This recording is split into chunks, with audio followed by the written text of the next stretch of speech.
Hello, welcome to Sharmit. In this session, we will discuss about another method of Python, which is ceil. So ceil function is mainly for calculating the ceiling value of a passed parameter. Okay. Now, how we can use this ceil function?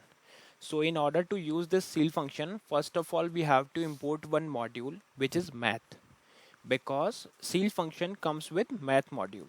So first of all, like in the beginning of the program, or where you are trying to use this ceil function, before that you have to use this line import math. So what this line will do, it will import the math module into your program. Okay, and this is the only thing which we need in order to use this ceil function.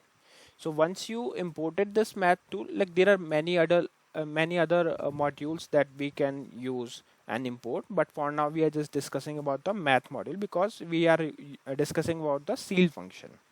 So just write import math, and after that I'm using the ceiling function or ceil function. So what it will do? Actually, ceil function is mainly used to calculate the ceiling value.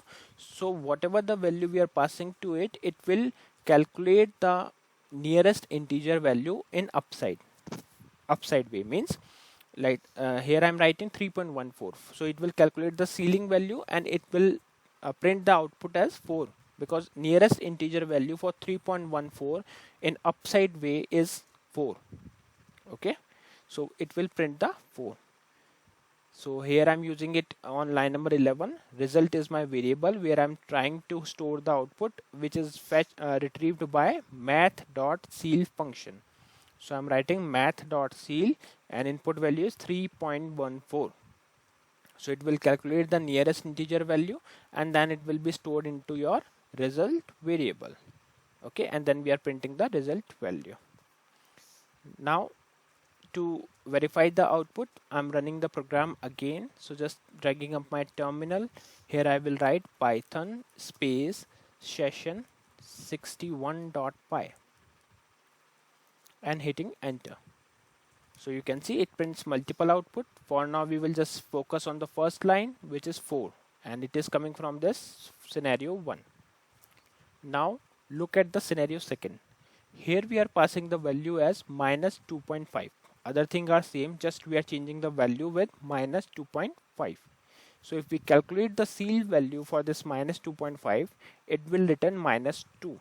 Now there could be one question, like why we are not getting the value as minus 3, because ceiling function will calculate the nearest integer value, and in case of negative value it goes towards 0, not toward other minus value, it goes towards 0.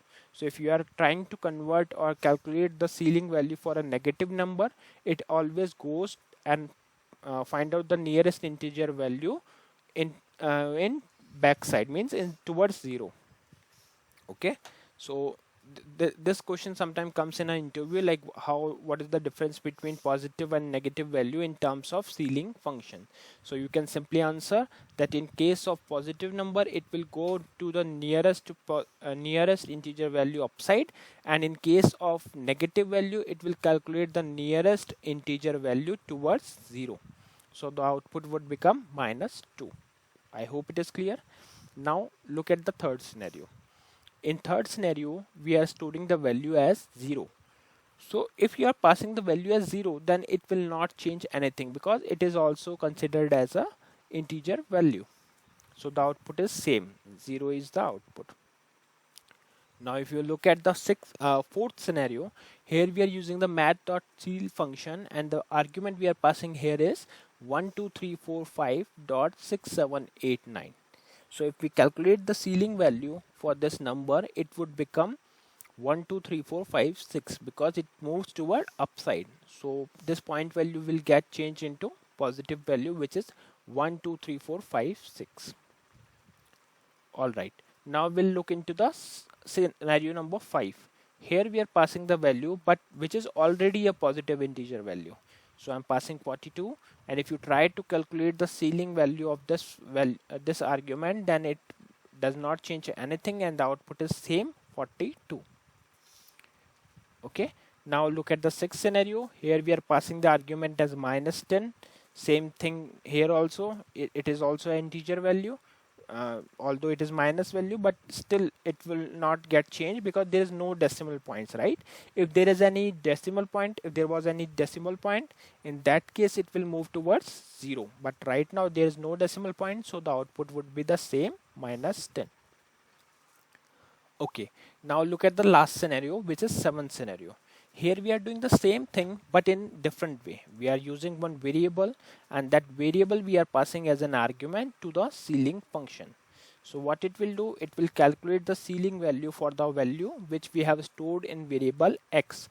So the output should be 2.7 would be converted to 3 because it goes upside in order to calculate the nearest integer value. So you can see output is 3.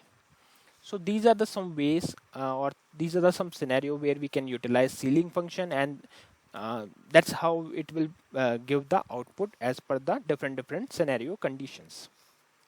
Okay, so yeah, that's all for this particular function. I hope it is clear to all of you. In the next session we will discuss few more things. So thank you for watching Tech Sharmit.